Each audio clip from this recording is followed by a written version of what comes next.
Gobierno subsidia a productores agropecuarios y a consumidores para atenuar subida de costos. Auditarán al personal de las Fuerzas Armadas para depurar instituciones y sacar las botellas. Abinader capta atención internacional con decisiones sobre Haití. UNICEF denuncia borrador del Código Penal. Permite castigo físico a menores.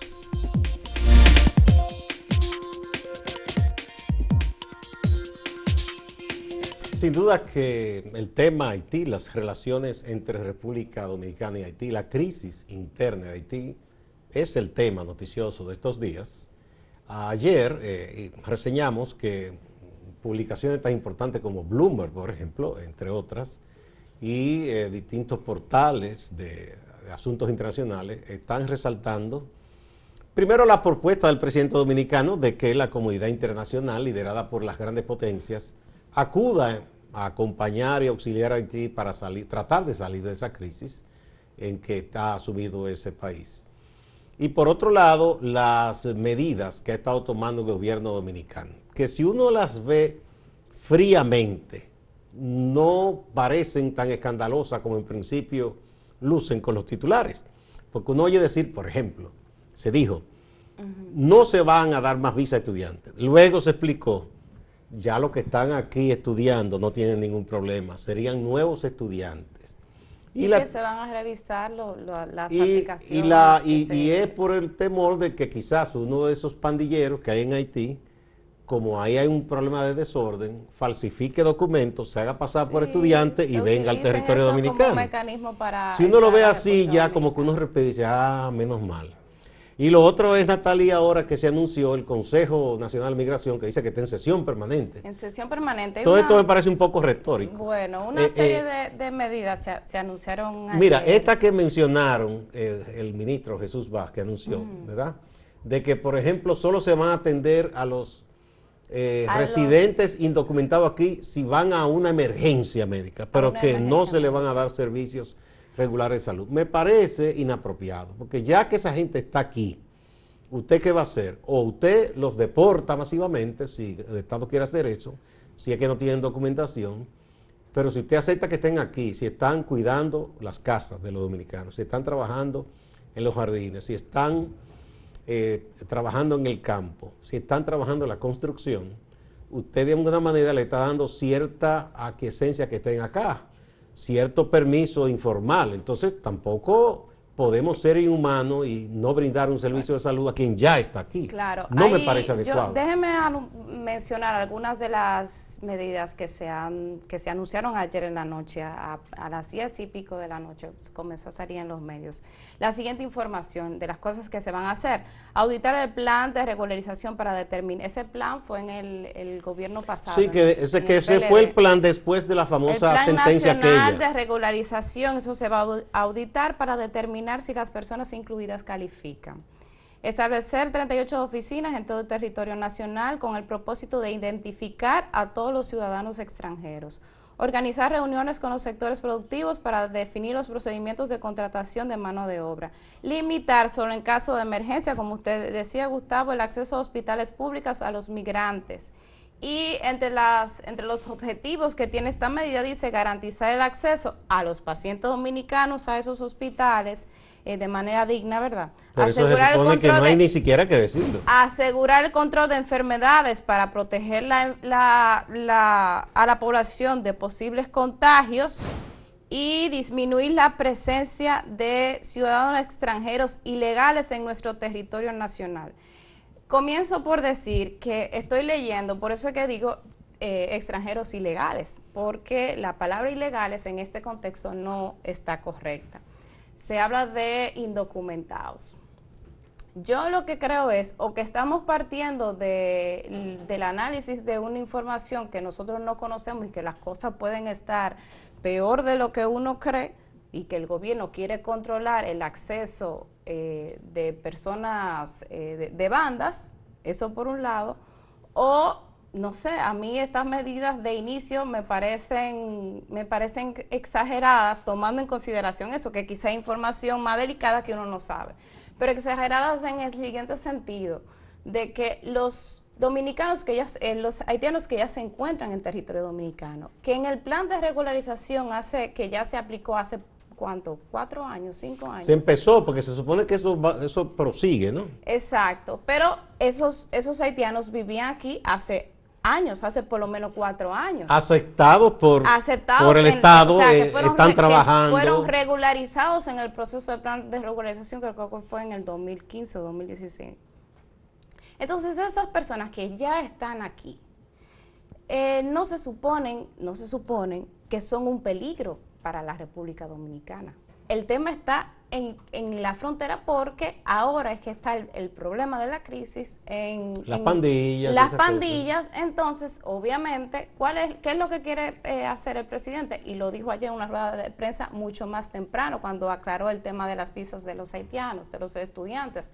Dijo, nosotros lo que queremos es proteger el Estado, proteger la República Dominicana y que estas bandas no lleguen. Eso está claro y se entiende. No se accedan. Entonces, obviamente, eso está claro. Lo que a mí me cuesta un poco pensar es cuál es el objetivo quizás de comenzar a estas auditorías del plan de regularización para determinar quiénes están aquí. O sea, que quizás el problema no es con quienes están aquí, sino con la seguridad fronteriza, con para quienes que no llegue, supuestamente podrían entrar ahora, que en estos momentos, por la exactamente. información que tengo, no es que está entrando nadie, Entonces, porque la frontera está bastante custodiada y reforzada en estos momentos. Bastante custodiada, se habla, ayer incluso el mismo presidente dio el dato de más de 3,000 militares, que se ha reforzado mucho más la seguridad en la frontera.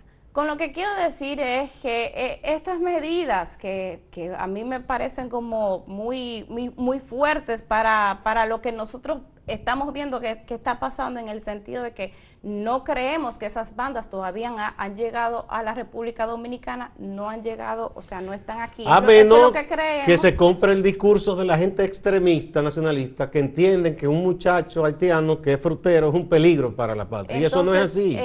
A eso nosotros no podemos llegar. No se puede jugar a eso. Llegar a esos extremos. Hay que seguir mirando cómo se van a aplicar estas medidas con atención, sin violentar el derecho de los migrantes, que al final todos o sea, son sujetos de derecho. Y que recordemos... Y también resguardando lo que es la soberanía y resguardando sobre todo la seguridad de la República Dominicana. Eso está más que claro. Ahora, que pensemos que República Dominicana, y esto no es un invento, eso está bien documentado dentro y fuera de este país, es un país que exporta migración y que recibe migración. Entonces, mal pudiéramos nosotros, que tenemos más de 2 millones de dominicanos y dominicanas y descendientes de ellos fuera del territorio dominicano, pudiéramos nosotros tratar de encerrarnos y decir, no queremos migrantes. No, porque no es justo ni es equitativo. Nosotros tenemos una gran cantidad de dominicanos que están en Puerto Rico, en Estados Unidos, en Venezuela, incluso en Sudamérica hay, tenemos en España, tenemos en Italia, tenemos en Alemania, en Suiza, y nosotros no podemos venir de buenas a primeras a decir, no, cerremos todo. Lo de la frontera se entiende por la crisis que hay en Haití. Pero esas otras medidas que se anunciaron, tú te pones a revisarlas y tú dices, pero es que ahí no hay nada nuevo, porque primero, la ley misma y el plan de regularización contempla esas fiscalizaciones, claro, cuando lo entienda, cuando lo entienda conveniente. Ese plan de regularización se supone que era por una fecha determinada para establecer entonces las renovaciones. Que iba a proseguir con quien no había completado una documentación y que cada cierto tiempo eso puede revisarse. Eso está contemplado, eso es una atribución legítima de las autoridades dominicanas. Anunciarlo ahora me parece un poco retórico. Un golpe de efecto para que la gente, como es una cosa que gusta, ese discurso ultranacionalista, a la gente, hay un sector que le gusta y aplaude eso. Y va a decir, sí, qué bien, qué bien. Aquí hay gente ya hablando, yo vi unos ex militares y ex jefes de policía, hablando de que ellos estaban listos, que lo llamara el presidente para ir.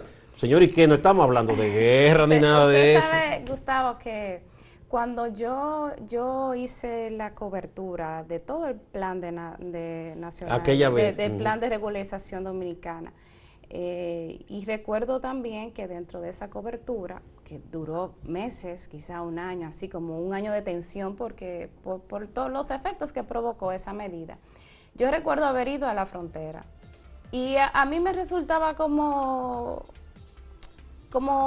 chocante el hecho de que en los gobiernos, en el discurso internacional, incluso llegamos a la OEA, nos visitaron y todo eso para revisar.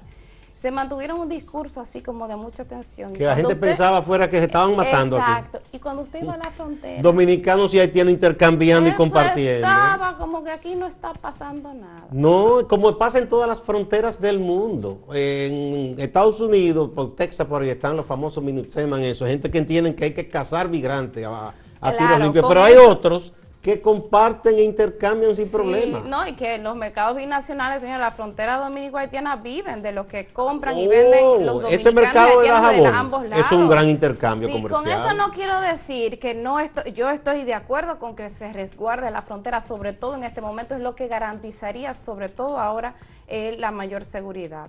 Pero lo que quiero hacer, hice la anécdota porque muchas veces estas cosas pasan, vemos esos grandes discursos y en la práctica y en la realidad, ahí entre cercanos hermanos, pues a veces... Y esas recordar cosas no se que ese sienten. plan de regularización vino porque después de la sentencia aquella del 13, mucha gente habló con el presidente Medina, que en eso hay que reconocerle que fue abierto.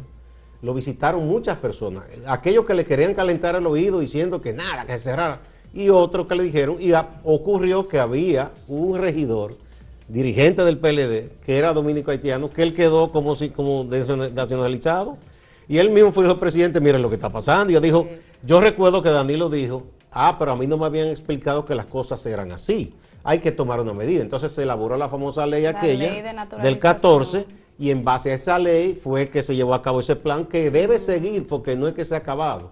Entonces todo eso es parte de lo que normalmente se puede hacer. Se anuncia ahora, se ve como una cosa extraordinaria, se ve, y eso es un golpe de efecto. Hay gente que está aplaudiendo con eso. No, y asustada también. También no hay que tener temor a nada de eso, señores, no. Bueno, vamos a una pausa, Natalia, y vamos a ver el tema de hoy. Dice, ¿cree que Haití supere su crisis sin ayuda externa? ¿Sí o no? Vamos a ver qué piensa él.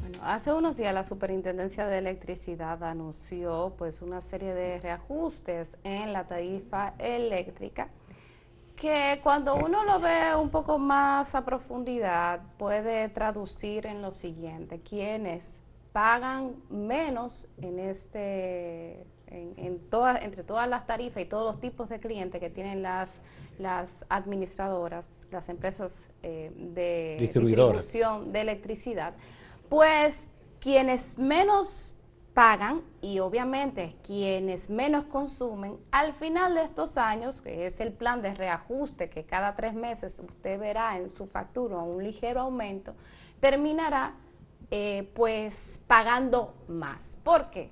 Porque lo que quiere hacer la superintendencia, lo que ha anunciado y que forma parte del pacto eléctrico, es que el subsidio cruzado que forma parte de nuestro modelo de sistema eléctrico, en el que hay diferentes tarifas y quienes menos consumen son quienes menos pagan. Pues lo que se va a hacer es que de aquí a 5 años, cada 3 meses, irá aumentando de tal forma que se establezca una tarifa de referencia. Una tarifa de referencia en la que pues se iguale un poco más ese costo de la tarifa para todos los tipos de clientes, lo que se traduce en que quienes menos pagan ahora pues terminarán pues pagando mucho más en el transcurso del tiempo, y de hecho eso ahora se ve cuando de manera específica usted tiene que el aumento a los clientes que menos consumen, o sea, los clientes residenciales que menos consumen luz, tiene un aumento de aproximadamente un 5%, pero a las grandes residencias que consumen más luz, ese aumento es de apenas un 0.2, 0.3%. Los grandes negocios también tienen un aumento de 0.2, 0.3% en su tarifa en este mes de noviembre, mientras que los hogares que menos consumes, entonces esa tarifa se le dispara. Cuando uno lo ve con números, Gustavo, uno dice, 25 pesos son los que van a pagar las casas que menos consumen, y las casas que más consumen van a pagar 30 y tantos. Entonces usted dice, no, pero porcentualmente es más elevado. Desde la perspectiva de porcentual, entonces ahí es que uno se da cuenta de que esos aumentos afectará sobre todo a quienes menos consumen, que son finalmente quienes obviamente pues tienen menos nivel adquisitivo y tienen una modesta casa. Todo esto porque se trata del desmonte de todo el sistema de subsidios que estaba establecido, y eso se acordó desmontarlo en la famosa firma del pacto eléctrico que duró años. Entonces, y que después se firmó y ahora se va a comenzar a aplicar. Un problema que hay, que también algunos funcionarios ahora han dicho, esto no es del gobierno, esto forma parte del pacto eléctrico y el pacto eléctrico lo firmamos todos. Pero el tema está en que el pacto eléctrico también establece que cuando usted comienza a hacer estos reajustes, usted tiene que eficientizar la distribución, y eso no ha ocurrido. Bueno, ahí sí es que hay problema de verdad. Cuando uno verifica cómo han estado las pérdidas de las EDES, de sur, del norte, de este, en términos generales, usted verifica que tienen más pérdidas ahora, julio de 2021, que en julio de 2020. Bueno, porque las pérdidas vienen o porque se coloca, es lo que han explicado los técnicos, nosotros somos especialistas en eso, lo que se coloca en las redes, qué cantidad de eso efectivamente llega donde tiene que llegar y qué cantidad de esa se cobra. Entonces, si no hay efectividad en eso, en que realmente llegue lo que tiene que llegar y no se pierda por problemas de redes, y que lo que llegue a cualquier consumidor se cobre, se facture y se cobre, ahí hay problema. Lo otro es también deficiencia quizá en el cableado, ese tipo de cosas. El tema está, Gustavo, que cuando usted ve el pacto, verifica y se da cuenta que básicamente se condiciona este reajuste de tarifa que se está aplicando ahora a que se mejore el servicio, y es cuando uno ve los números que dice, pero ven acá, por ejemplo, las pérdidas ahora están un 33%, en julio del 2021 33%, en julio de 2020 estaba en 30%, y así verifica algunos números y se da cuenta que las EDES por su parte no han cumplido este requerimiento. Y una pregunta tonta, ¿a quién le correspondería dentro de todas las instancias que intervienen en el sector eléctrico exigir y asegurar que se cumpla con eso de la eficiencia? ¿A la superintendencia? Yo me imagino que a la superintendencia, pero yo lo que entiendo es que como esto es un proceso de 5 años, a usted se les reajustarán la tarifa cada 3 meses en el transcurso de los 5 años, pero usted quiere que así como que les aumente a usted, pues usted ver que hay una eficiencia en el servicio. Entonces esa es una deuda que tienen las distribuidoras. Exacto, al final lo que estamos buscando es una tarifa de referencia que establece, por ejemplo, establece la tarifa de referencia a la que queremos llegar de aquí a 5 años, dice que, por ejemplo, las pérdidas sean menos de un 20%, creo que un 10 o un 15%. Que estamos todavía muy lejos de eso. Bueno, esa es una meta entonces que nos deben y que deben cumplir las autoridades del sector eléctrico. Así hay que verlo y resaltarlo también, o sea, resaltárselo a las autoridades. Bueno, ustedes no están aplicando sus reajustes, pero ustedes hagan sus reajustes también. Tanto tropiezo que hubo con ese pacto, finalmente no quedó como se pensaba que iba a ser. Bueno, hay otro tema, Natalie, importante. Tú sabes que se ha seguido discutiendo lo del Código Penal, ya sabemos toda la vuelta que se ha dado con eso. Ahora, organismos como UNICEF, que es el Fondo de Naciones Unidas para la Infancia, como CONANI, que es el Consejo Nacional de la Niñez, entre otras entidades, han llamado la atención porque se contempla en ese proyecto de Código Penal que darle visos de legalidad a el cierto tipo de disciplina que se pueda hacer en un hogar o que puedan hacer los tutores con los niños y menores, que pudiera incurrirse en la violencia, y como que estarían dispensados los mayores que estén educando niños si son excesivamente bruscos en aras de una supuesta disciplina con los niños. Y esto ha traído un debate también, porque algunos dicen, bueno, pero es que los papás tenemos derecho a castigar. Sí, el castigo es una parte de la disciplina, pero no necesariamente el castigo no quiere decir golpes, ni poner muchachitos hincados en un guayo, como se hacía antes. Hay gente que dice que supuestamente eso es lo más efectivo.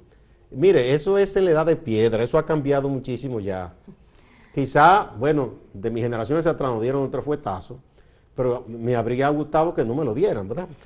pero, pero no es verdad que, por ejemplo, cuando tú tengas niños, ya tú no vas a incurrir en eso, ¿verdad? Porque eso... Claro, porque eso se ve como parte del desarrollo de una sociedad. Claro, y los métodos van avanzando. El reconocimiento de derechos hacia todos los ciudadanos grandes y pequeños, así es como se tiene que ver. Y lo que han planteado nuestros legisladores en este cambio, en estas dos líneas, lo que viene a ser, ya lo dice UNICEF y CONANI, un retroceso al desarrollo que nosotros estamos, al que nosotros aspiramos, que pareciera ser que nuestro Código Penal no representa en nada ese desarrollo que parte de la sociedad, no voy a decir todo el mundo, porque también que parte de la sociedad dominicana quiere, porque además de esta línea relacionada que afecta a los menores, pues también usted ve que hay otros temas ahí que no lo voy a mencionar, ya se mencionó, pero que también han sido parte de la noticia de las cosas que han querido cambiar o introducir en el código penal. Y bueno, hay que llamar la atención sobre esto porque como el código todavía está en proceso de debate, obviamente este tipo de cosas la sociedad tiene que hacerles ver a nuestros legisladores de que eso no Pero está a mí bien, me preocupó, me llamó la atención, de que debemos Natalie, rechazar eso. que vi unos legisladores, diputados y diputadas, diciendo que si se excluía esa parte de permitir a los padres que sean severos en el castigo a los niños, que eso atentaba contra la familia. No es verdad, señores. Yo recuerdo al padre Jorge Cela, que él decía, muchos dicen, bueno, yo soy una persona correcta porque me dieron golpes de niño. Y él decía, a mí nadie me dio golpe y yo no he atracado a nadie. Se pone de ejemplo. No, si se va a poner ejemplo. Claro. Él decía eso, a mí nadie me dio golpe ni me maltrató. Y yo lo menos que soy delincuente.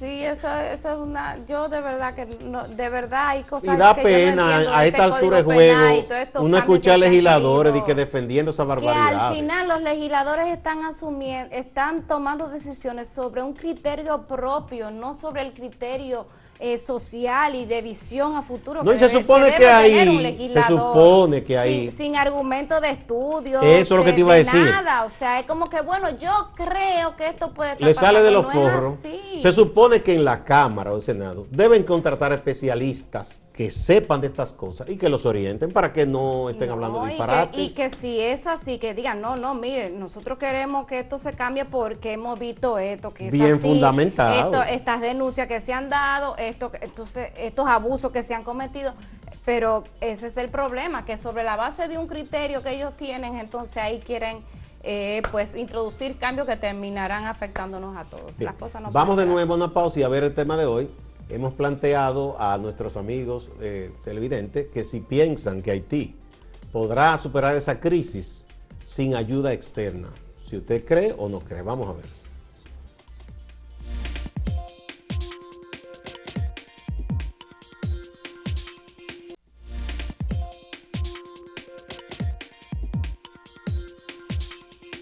Vamos a ver qué ha respondido la gente a esta pregunta de hoy. Esta es en el portal, Natalie. Miren, en el portal, un porcentaje evidentemente mayoritario, 90%, no cree que el hermano país de Haití pueda salir solo de esta crisis, sino que necesita alguna ayuda externa. Apenas el 10% piensa que sí, que ellos saldrán solos de esta crisis. En Twitter, no, un 95.5%. Y sí, apenas un 4-5% cree que superará la crisis sin ayuda externa. Y en YouTube, sí, 7%, pero el no es mayoritario, 93%. Piensa que solo no podrán.